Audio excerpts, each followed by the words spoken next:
Saan nga ba dinadala ng Marcos administration ang pera ng PhilHealth? Malinaw ang sinabi ni Supreme Court Associate Justice Amin Lazaro Javier sa pamamagitan na rin mismo ng Commission on Audit Report na bangkarote ang PhilHealth.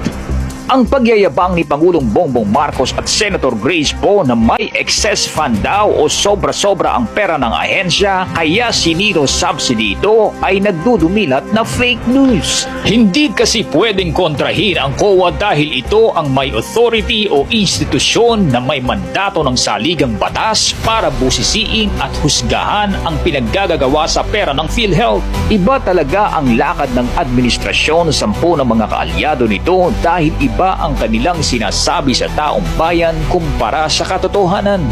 Gawain ba talaga ng administrasyong ito ang magparatang ng fake news sa mga kritiko kapag nasusukol na habang sila pala ang nagpapakalat ng fake news bilang pagtatakip sa nangyayari?